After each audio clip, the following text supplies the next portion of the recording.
Our young people are being indoctrinated at school.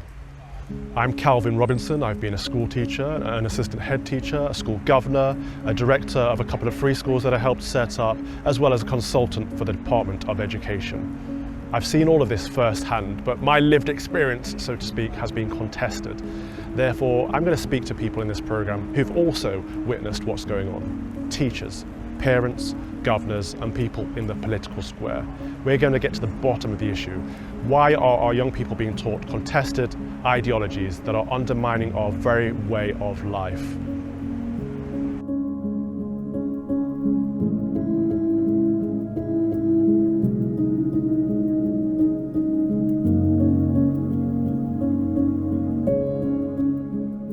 Education did not used to be a battleground.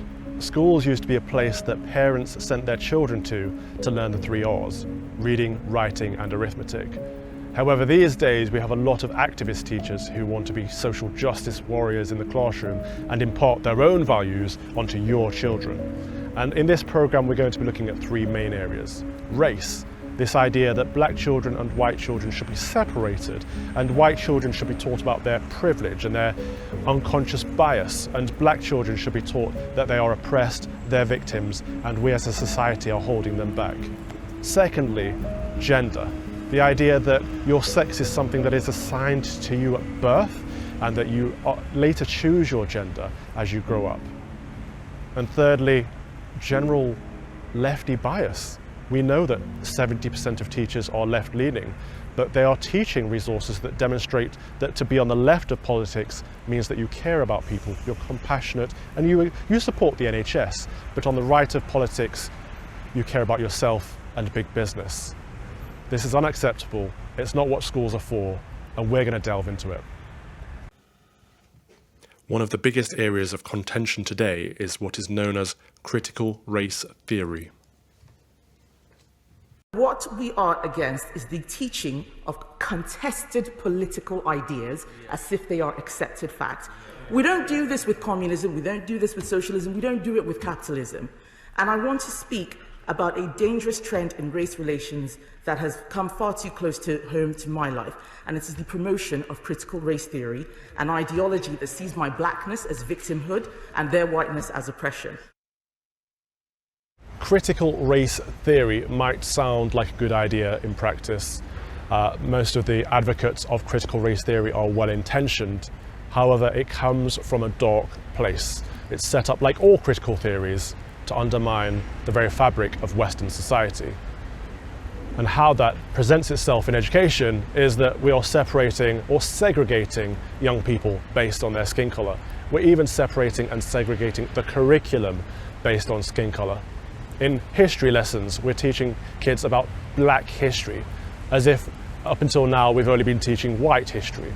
Of course, we live in a predominantly white country, so most of our history will involve white figures, but that's not an issue of race. That's not racist. In this country, we teach British history, European history, and world history. We teach about the factual events that have helped shape the nation that we live in today. We do not teach about immutable characteristics in history. And the same in the music curriculum. There is an idea that we should decolonize it and remove dead white men. And that means replacing people like Mozart, who have helped shape music in composition, in the way that we understand music, in the way that we compose music, and replace people like Mozart with more fashionable figures like Stormzy, because he happens to be a black artist. Stormzy's most popular hit is shut up, rude boy, shut up. I wouldn't say it's of the same caliber as Mozart's, but this is the fundamental problem with critical race theory. It's not about meritocracy, it's not about the canon, it's not about teaching the best there has been or what has helped shape this nation. It's about what looks good, it's about virtue signaling, and it's about more brown faces for the sake of it and less dead white men for the sake of it. It's actually quite racist. Well, I think it's a very interesting question, what are children actually being taught when it comes to critical race theory? Because I think it's not the case that teachers, I mean, it's clearly not the case that teachers are sitting down with children as young as 3, 4 and 5 and teaching them complex legal theories on race and racism. No teacher is standing there saying to a group of 7-year-olds, right children, it's 11 o'clock, it's time for our critical race theory lessons. And I think because of that, it's very convenient, if you like, for activists to be able to deny that this is actually happening. They can say no, critical race theory is not being taught in schools, precisely because teachers are not sitting down and saying take out your critical race theory books, boys and girls. But what is being taught are ideas that are inspired by critical race theory or derive from critical race theory. And put very bluntly, these are ideas of white superiority, white privilege and black disadvantage. My daughter was definitely sort of trained with critical race theory, if you like. So she was introduced to terminologies, glossaries, very precise definitions, and they were presented as if they were fact, even though really they related to theories which are just ideas, and some people do and some people don't agree with them. She was also taught about sex positivity, which is a theory about the way you might approach sexual relations, and a number of other kind of iterations. So intersectionality was discussed actually a lot, and that would include describing the power structures of the country and various theories associated with what I think most people would call social justice theory. Heated, weighted terminology like white privilege can have the effect of racializing children, can it not? What other terms did you find embedded in the curricula? Yes, certainly my daughter was told that she would have her own white privilege, that she might be anxious about it, or is likely to be anxious about it. She was told that it's okay to have white privilege, but what is not okay is to pretend it doesn't exist. And on the flip side of that, children were racialized altogether because black children were told that their lives would be should be considered in danger, that the police and the government treated their lives as expendable. And that was often described as perhaps pertaining to America, perhaps pertaining to the UK. Very often they didn't even specify. So children were given an idea of their future, an idea of their safety, an idea of their anxiety, all based on racialization, really, what race their skin colour happened to be. And did you see any credited sources in these materials? When you mentioned, for example, they're pointing at cases in America and cases in Britain, talking about police brutality, was that backed up with data? Very often it wasn't. And in order to find out actually where the material came from, I just wrote a few phrases down and punched them into the internet and would find sources that were very often anything from a teen magazine to something very political, some mainstream media, but often a lot of kind of, sources that you couldn't really even identify the origin of. And I think that concerned me a lot, that even if the teaching was shown to parents, we weren't actually being told where it came from and what shape was shaping the education. And I think largely some of the staff probably wouldn't even know themselves as they deliver this lesson where this information is coming from. So would it be right to assume that they're not teaching knowledge at this point, they're teaching values? I think they're teaching ideas and values, and certainly ones which you could not describe as being fact. Essentially, I'm convinced the same kind of ideas are being presented, because to my mind a lot of this actually stems from teacher training, and it's the ideas that many teachers have become imbued with in the course of their training for their profession. And again, another thing that concerns me is that for many teachers, I'm convinced this is not even seen as being a political thing. They don't see themselves as saying, all right, I can't wait to get to school today so I can politically indoctrinate lots of children. I think perhaps a small proportion think that, but I think the overwhelming majority of teachers don't. And I think they just think this is a common sense view, or this is the only view, or even just this is a being a nice person view about racism. And when they go and teach these ideas in the classroom, I don't think they necessarily even see themselves as political activists. But absolutely, I think the Black Lives Matter protests that we saw gave this a huge boost. I think in the sense that it made it much more explicit, and it gave much more of a sense of mission and a sense of purpose around this form of instruction. So you even saw, I think it was one school in Wales, a secondary school in Wales, where children were taken out onto the playground at lunchtime to take the knee. Now that's a shocking thing, I think, to get children, secondary school children, to do, because essentially children in a school, they are a captive audience. It's very difficult for a child to refuse to do that. To me, that's an overt political gesture. Well, I actually think this is very widespread. I think that we could safely say, or I feel as if I could safely say, that this reaches 100% of schools. And the reason why I can say that with such a degree of confidence is because I actually think it's embedded in the curriculum in a number of different areas. If you look at the history curriculum, geography, English literature classes, for example, these are school subjects which have actually been decolonized. They've been swept up in the movement to decolonize, which I'd very much put in parallel with the critical race theory movement. So essentially decolonizing the curriculum means going through reading lists to ensure not just equal representation, but to root out anything that could be deemed old-fashioned or have negative attitudes towards race, and replace it with more up-to-date texts that are conveying the correct political messages.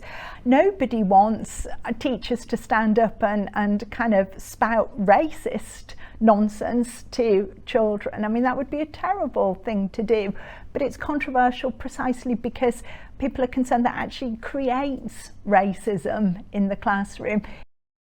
Political activists are always yelling at me that we need to diversify the curriculum, we need to broaden the curriculum, we need fewer dead white men, we need more black history on the curriculum. And one of the arguments they use is that we weren't taught about black history in school, or we weren't taught about the British Empire in school. And my response is usually, well, how do you know? Is it that you don't remember being taught it? Is it that you were taught it poorly? Or were you taught it? Let's look at the national curriculum.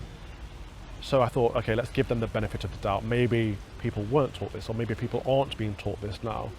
So I sampled 8,000 to 9,000 teachers in a poll to ask them what is being taught. And the scary fact is that most teachers now are not using textbooks. We can no longer pick up a book and see what is being taught in the classroom. Even scarier than that, most teachers are using resources that they download from the internet. And the most popular teaching resource website is the TES, the Times Educational Supplement. So I looked through the resources on the TES.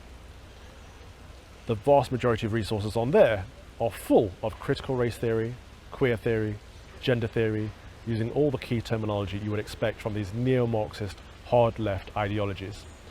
The problem there is obvious, that even if you're not a politically activist teacher, you're downloading resources that are full of political activism. Therefore, children are automatically being indoctrinated. And it's not just on the topic of race. Gender and trans ideology is now seemingly being pushed across swathes of our publicly funded education system. Challenging these new orthodoxies can be career-ending. I spoke to one teacher who would only appear if their identity was disguised. This level of fear is now all too common amongst teachers who raise concerns. And a lot of the criticisms I get online when I talk about these issues from people who oppose me politically, they say things like, this is not going on in all schools. You might have seen it in the one school that you worked in, but it's not going on elsewhere. Do you have anything to say against that? Those people aren't seeing the whole picture, because this isn't just what's said in the classroom or a lesson that's on the curriculum. This is about children who are bombarded with information online from the world around them, from their friends, and they bring that into the school. And so it's not just what the school is telling the child, it's also how the school is helping the child conceptualize and understand the information that's overloaded onto them.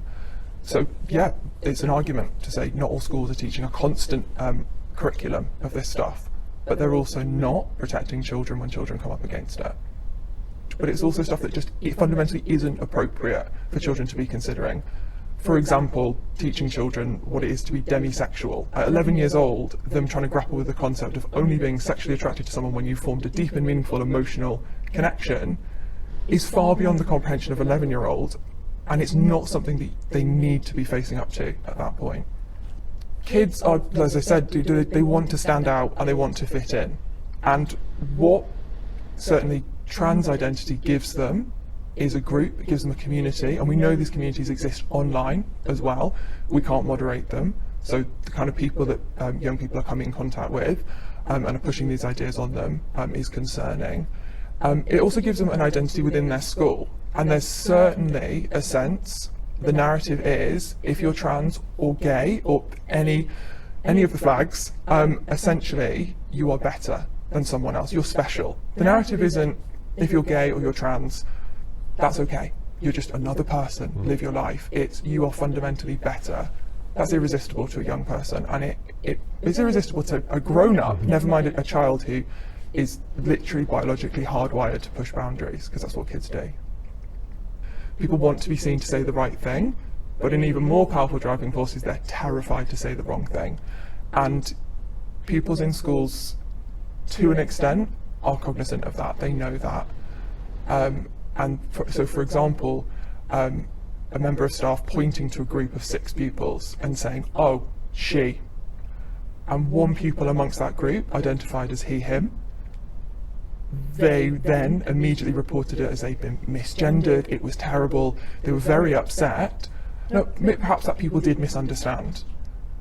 And there's 2 things I would say to that. The first is, if they did truly misunderstand, we've got a bigger problem, that they're being put in a position where they can't conceptualise a mistake. So more harm is happening to the child because they're being taught to react emotionally immediately to a genuine mistake by another person, we're all human. But secondly, the power this places in the hands of children to challenge, to control the adults, it spills into other facets of the adult-child relationship and the educator-to-pupil relationship. Examples of pupils refusing to work for particular teachers because they think that teacher might have a particular ideology or have an issue with them, taking an issue with a piece of content because they think the author is transphobic or other fundamental issues with that author. How does that manifest itself on a day-to-day basis? So a good example would be when schools have set up particular groups, support groups for young people, again, well-intentioned, this idea that you create a space where young people can come and talk about maybe challenges they're facing to do with their identity. Okay. But it manifests then as them forging a real sense of identity that is them and everyone else is other. And that becomes difficult for them and dangerous for them for a number of reasons, because they're alienated from people around them, not just their peer groups but also other adults.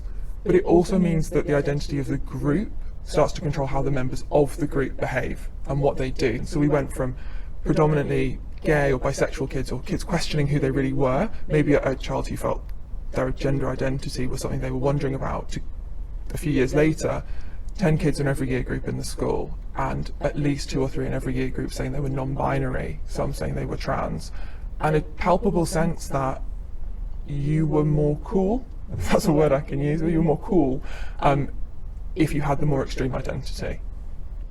So the tolerance isn't two-way. So the people that are outside of this community are tolerant of the community, but the community doesn't sound too tolerant of people that aren't within it. Absolutely.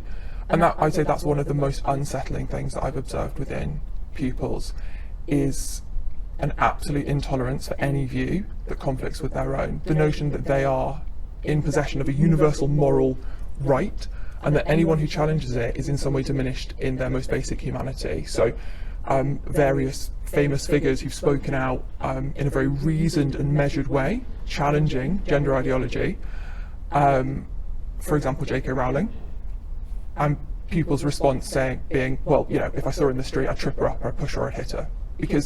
And they cannot see how that's a shocking or unacceptable thing to say. But is it the case that there are also activist teachers pushing this ideology?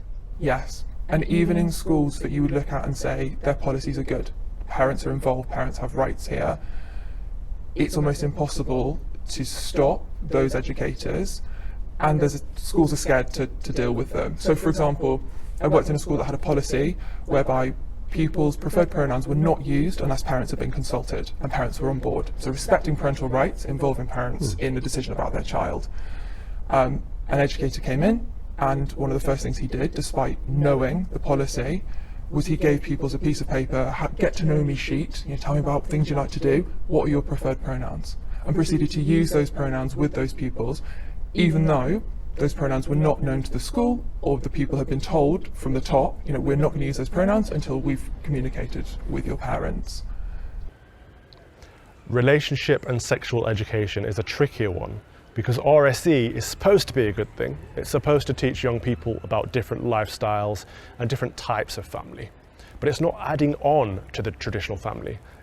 It's talking about the traditional family as if that's a bad thing, and heteronormativity as if it's a bad thing. And this new legislation that's pushed RSE onto schools has taken something that used to happen in secondary school, sexual education, and made it something that happens also in primary school. So now we have young children, as young as 5 years old, being taught about their body parts, how to stimulate their body parts. They're being taught about masturbation, and they're being taught about sex toys. Completely age inappropriate. And of course, teachers don't know how to handle this subject because they weren't trained to teach this subject. So they're recruiting external agencies to help provide teaching resources, and we're seeing agencies such as Stonewall and Mermaids in effect infiltrating schools. These agencies have political agendas of their own. Parents used to have a bit of a say. Parents used to be able to opt out of these sexual education classes and say, my child is not going to be taught this degeneracy, and values are something that we will teach at home, thank you very much. We expect school to teach the 3 R's, we will do the rest. However, that is no longer the case. The government have made it so that all children up until the age of 18 now have to take part in this. Some parents are fighting back.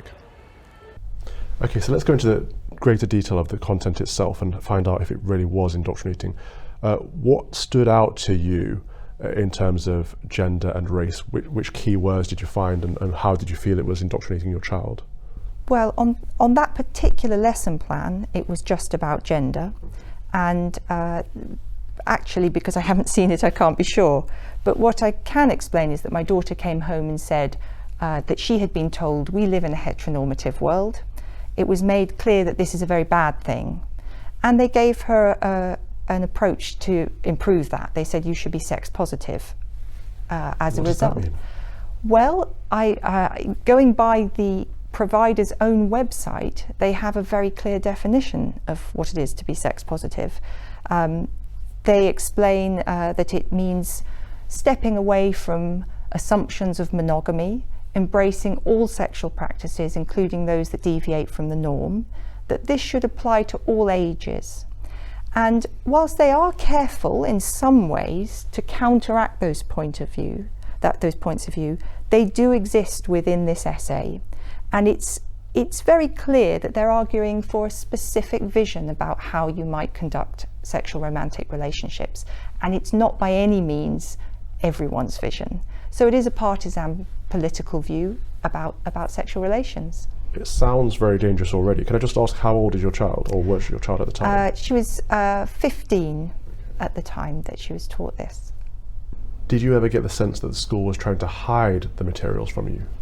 So there was one occasion where they actually had a third-party provider come in to teach, and I asked to see their lesson plan because of the things that I'd heard from my daughter that they had taught.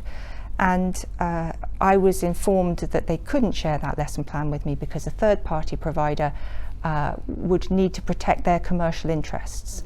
They were worried, or so they said, that the material might be copied if they let that material out. I found that wasn't a very plausible excuse, because obviously they had informed my daughter of the material, and she's a member of the public, so in a way they've already put it in the public realm. And yes, that case is still something that I'm fighting, because I haven't yet seen that lesson plan.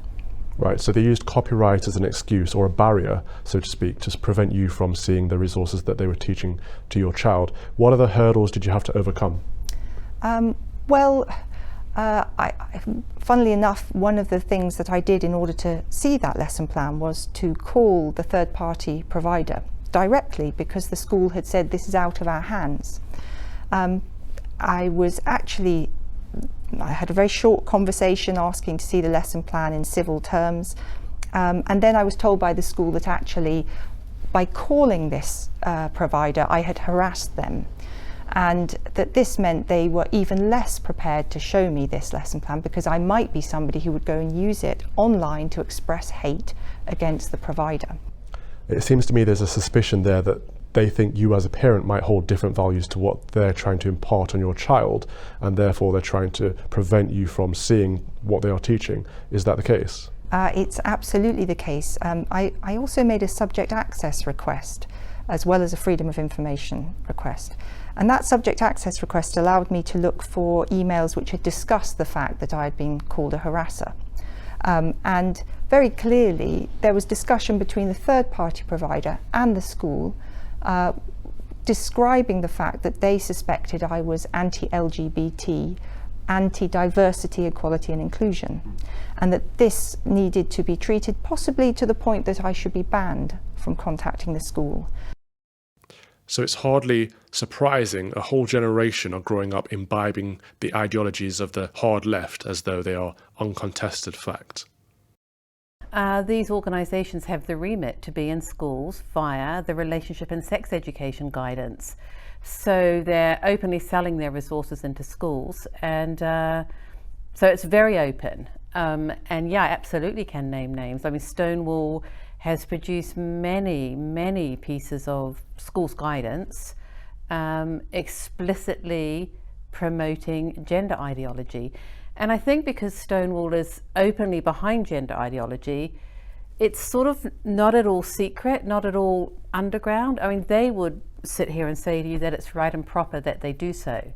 There's other organizations like Equaliteach, Diversity Role Models. I would say there's 20, 30 main providers. Jigsaw is another big one. Very explicitly promoting gender ideology into schools. Gender identity is the really big one. I mean, it's so transgressive, it's so discombobulating for children. Again, the idea of being, you know, a little girl who's told, well, actually, you might be a boy. I mean, how confusing is that? And she sort of has to go home and, you know, some of these kids go home and say to their parents, well, you know, Mum, I thought I was a girl, but, you know, I learned at school that I might be a boy inside. I mean, obviously it's denying science, but it's gaslighting children. So, I mean, my main focus is the gender ideology. I would say there's also transgressive material, like there's, you know, introduction to sort of explicit material about sex, you know, too young and without parents knowing about it. And sort of stuff which, you know, throughout our evolution, I would say we've been aware should be private. So for a little boy, a little girl to find their inner gender identity, Mermaids produce the spectrum. Now at one end of it is Barbie in a pink ball gown, and at the other is this big muscular man in sort of combat gear. Gender stereotypes. You know, the vast majority of primary school kids in this country, almost all of them are going to be at the boy end of the spectrum. They're going to be, you know, sort of wanting to swim or run around in a field. So you have all these young girls saying, well, I'm really more over there, so actually I think I might be a boy inside. And then you get this very small number of, you know, quite effeminate boys who actually really enjoy makeup and dressing up. And they're kind of looking over at the Barbie end of the spectrum and thinking, well, am I really a girl? So that's why other people say this is an assault on homosexuality, because it's quite likely the same-sex attracted kids who are going to identify themselves on the gender identity different to their sex. Because there will be people that say, but what about intersex? There's almost all people with an intersex condition are male or female. They've got some overlaying factor which makes it a little bit harder to discern. Right. So intersex people are also either male or female. Secondly, if you have a tiny number of people with a condition like that, it's like if one of us, you know, doesn't have a leg. The human species has 2 legs. So this is a complete red herring. Yeah. Because the ideology just got no basis in science, no historical record. The only way to defend the ideology is to stop people from speaking about it. So, you know, there's been, well, obviously almost anybody who follows this issue will know that you pipe up about it and you're immediately called transphobic. I mean, there's absolutely no doubt that you and I having this discussion would be described as transphobic. So in the West, it's, you know, it's great that we've really moved forward, and it really insults people. If you called me racist or sexist, it's insulting. We don't like any idea that we're not tolerant. So that label, transphobic, it's very powerful in shutting us up and shutting down discussion. So there's been a major assault on free speech.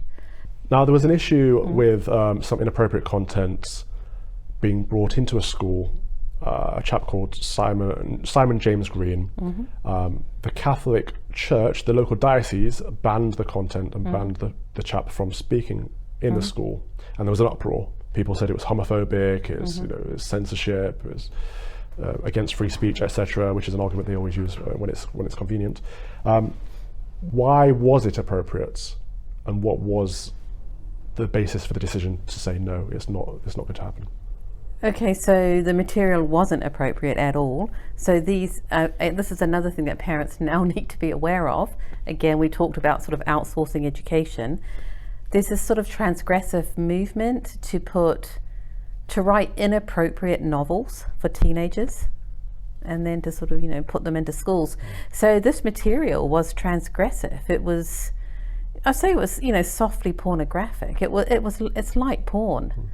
And you really don't want kids in a school environment reading lightly pornographic material. It's absolutely inappropriate. So the author, his books are lightly pornographic, and I could have brought one in and shown you, but he also, in the particular passage which I think the Catholic Church was very concerned about was, it was intermingling it with the Lord's Prayer. And I'm not even going to go there, but absolutely taking the Lord's Prayer, you know, in vain and mixing it with a sort of pornographic content. And I mean, it's really hard because I think lots of school librarians no longer know what's in their school libraries. We know from recent polling that education is very left-leaning. The vast majority of teachers vote for left-leaning parties, and as you enter academia, up to 90% of academics are left-leaning or vote for left-leaning parties. And we saw very similar results in the EU referendum, where the vast majority of educators were voting to remain in the European Union. This is a clear lack of pluralism in education. And it's a problem because young people are not being exposed to the wider range of views that they will experience in the real world. And it's resulting in the indoctrination of young minds. We saw similar results over Brexit, with the vast majority of teachers and academics voting to remain in the European Union. And I witnessed this firsthand as a school teacher on the ground, who was also campaigning in my free time for Vote Leave. That amazing euphoric day when we voted to leave the European Union, I walked into school ready to teach computer science, and my head teacher and my deputy head teacher pulled me aside on the way in and said, "Calvin, we know your thoughts on Brexit. Whatever you do today, please do not mention Brexit to the kids." And my reaction was, of course, well, I'm here to teach computer science. Why would I mention Brexit? How would it come up? But of course, I will adhere to your rules, not a problem. However, the issue arose as I went around the school throughout the day and noticed that teachers were talking about Brexit. Quite a lot of them were talking about Brexit to each other and to the pupils. They were saying how sad it was, how disheartened they were, how terrible and dire the results were, and how saddened we all should feel because we all support Europeans, as if the vote to leave the European Union was somehow a vote against Europeans, which is of course a nonsense and a misunderstanding of the entire referendum. But what became clear to me was that it wasn't that we were not allowed to talk about Brexit. It was that I was not allowed to talk about Brexit because I was a leaver and they were all remainers. And there was a clear, again, lack of pluralism, that only one view was allowed, only one view was appropriate, and it wasn't mine. When I first entered teaching, there wasn't much critical race theory or gender theory or queer theory. The big battle of the indoctrination that I saw taking place firsthand all the time was political. It was overtly left-wing, anti-centre-right, literally anti-conservative. Did you see any of that in your child's education? Yes, I did. The very first complaint I made, which was entirely informal and on, I thought, very constructive lines, was to bring up the fact that my daughter had been told to vote Labour by a teacher, that a teacher had also worn a Jeremy Corbyn t-shirt. There was a casual sense that it was okay to bash the Tories. There's a child in the school who, it happens, was part of the Extinction Rebellion group that threw a milkshake at Michael Gove. And there was instant congratulations for that, even though actually at the time I was sort of struggling for my daughter not to attend those protests, which I was worried about her age group going to. So there was, yes, always casual bias. And in fact, there was actually a rap song played which has the line, "Our Prime Minister is a real racist."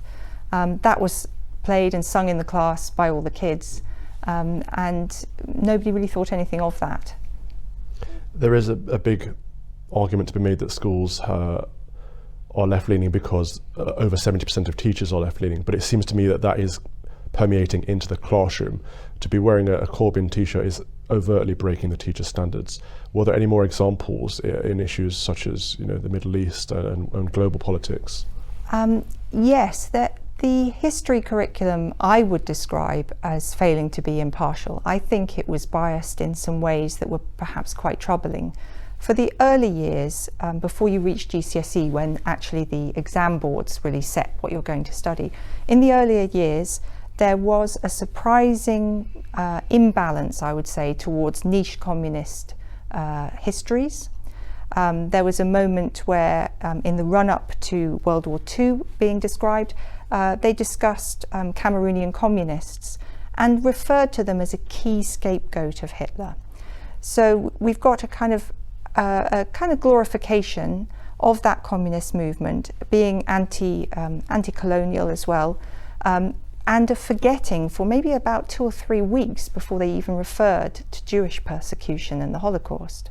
So the impression that the children were given was that there was an ideological battle going on between the Nazis and black Cameroonian communists, which I think is a pretty inaccurate view of history. The school, I think, accepted some of that.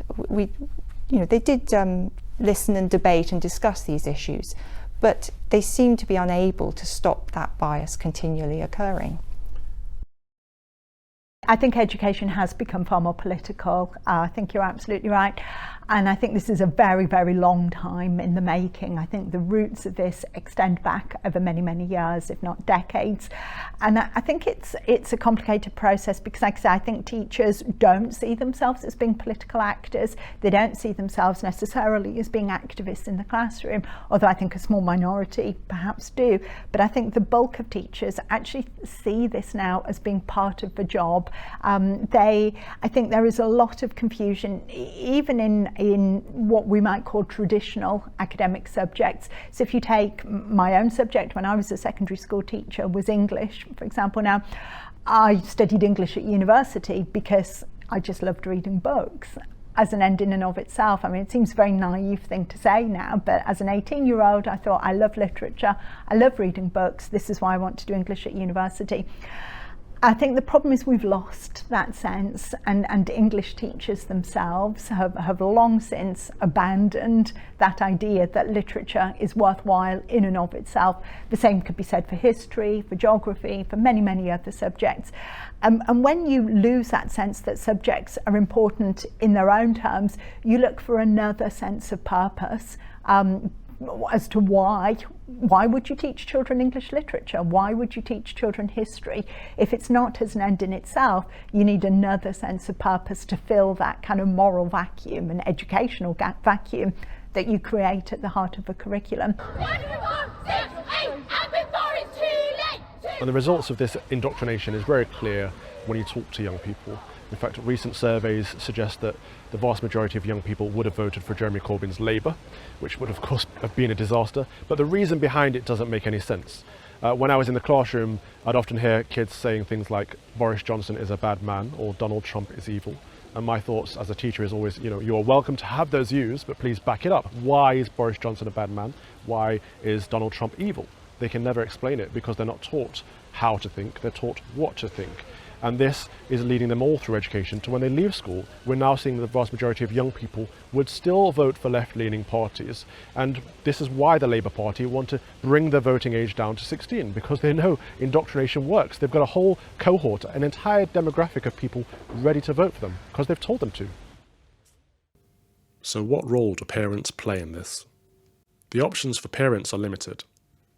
It used to be that parents could get together with like-minded individuals, whether it's more parents or teachers, and set up a school in an area where they see that one is needed.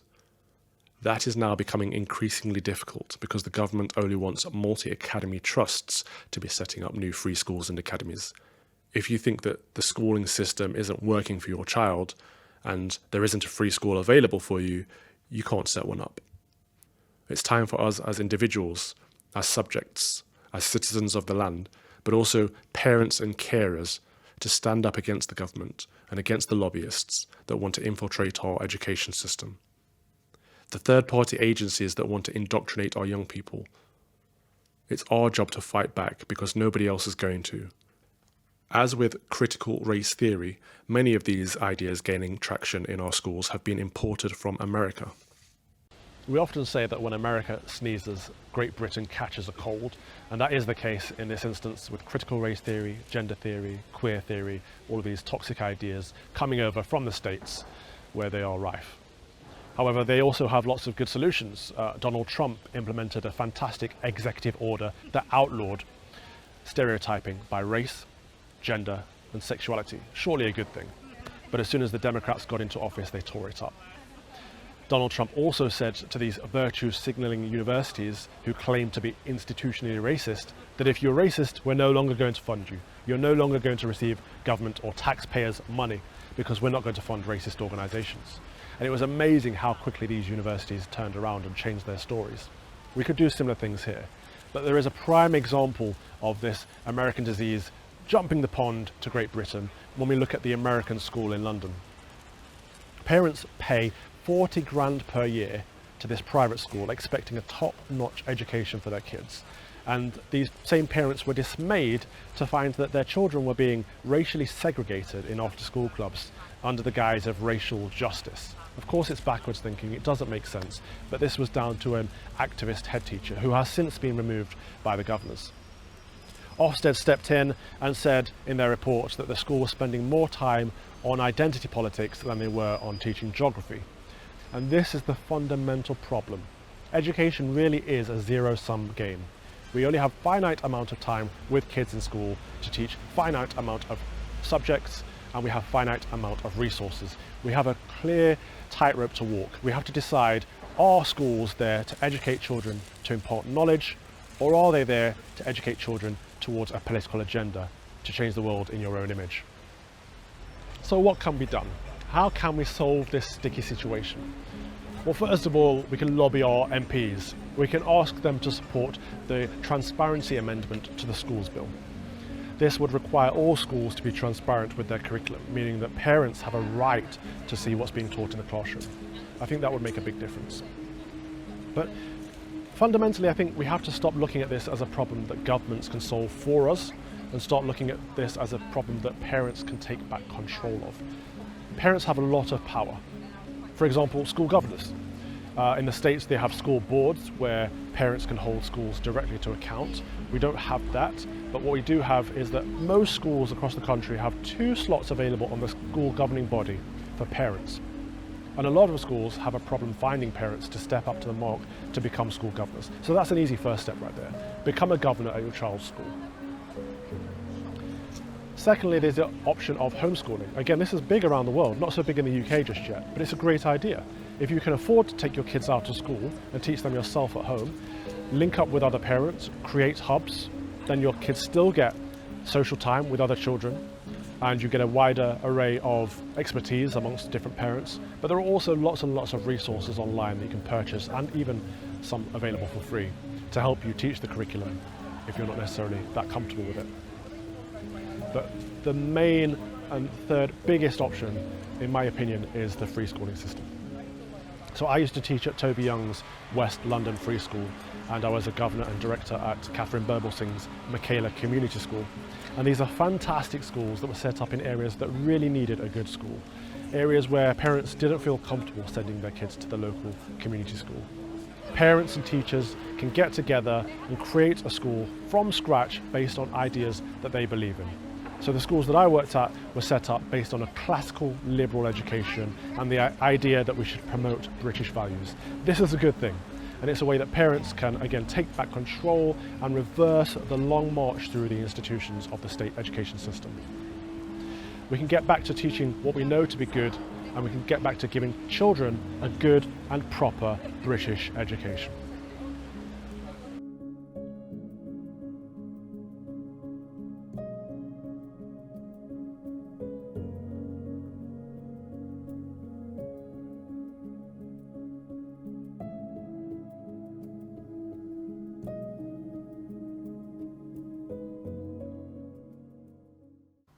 Hello, if you're enjoying the New Culture Forum channel and you believe in our mission, may I invite you to join our membership scheme at the link below or on our website, newcultureforum.org.uk. Our work is more important now than ever, and we have great plans ahead for the future, but we can't do it without your support. From as little as £3 per month, you can help ensure that we continue on our mission. As a member, you'll receive a range of benefits, including access to exclusive content, invitations to our private events, including here at our studios, free copies of our books, and much, much more, including, of course, our famous NCF mug. If you aren't able to become a member, then please help us by clicking this button and subscribing to our channel. It's completely free. Just remember to also click the bell icon so that you can get notifications when we post new videos. Thank you.